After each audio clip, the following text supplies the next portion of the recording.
ஒரு அன்பான கணவன் மனைவி வாழ்ந்துட்டு வந்தாங்க.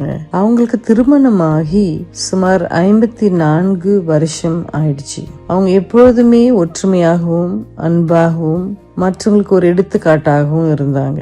சில வருடங்களுக்கு முன்பாக தான் அவங்க தேவனை அறிஞ்சு கொண்டு அவரை ஏற்றுக்கொண்டு அவருக்காக வாழ ஆரம்பிச்சாங்க.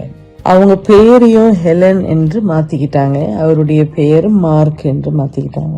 ஹெலன் அவங்க ஒரு நாள் உடம்பு சரியில்லைன்னு டாக்டர் கிட்ட போகும்போது அவங்களுக்கு ஒரு ஷாக்கிங் நியூஸ் காத்துட்டு இருந்தது.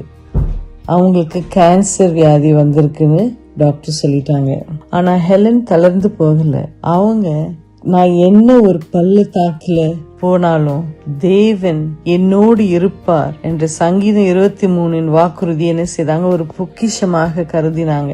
நம்பிக்கையோடு இருந்தாங்க. ஆனாலும் ஒரு நாள் அவர்கள் மறிக்க வேண்டியதாயிற்று. தன்னுடைய மனைவி மரணத்தின் நினைவு நாளில் அவருடைய கணவன் சொல்ற வார்த்தை என்னன்னா, நான் மரண இருளின் பள்ளத்தாக்கிலே நடக்கிறேன் அப்படின்னு சொல்றாரு மற்றவங்க கிட்ட. மார்க்கை போல நாம் ஒவ்வொரு ஒரு விதமான பள்ளத்தாக்குல பயணிச்சுட்டு இருக்கோம். மரண இருளின் பள்ளத்தாக்கில் நாம் பயணிக்கும் போது நாம் ஒளியின் ஆதாரத்தை எங்க காணலாம்? அப்போஸ்தலனாகிய யோவான் சொல்றாரு, 1 யோவான் 1:5, தேவன் ஒளியாய் இருக்கிறார், அவரில் எவ்வளவேனும் இருள் இல்லை.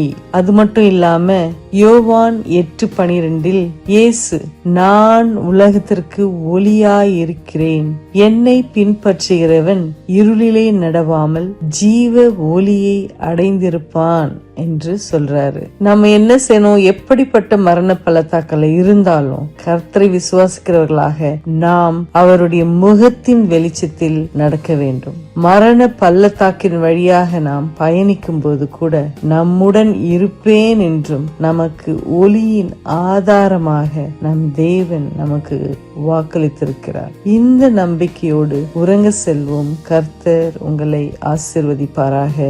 Good night.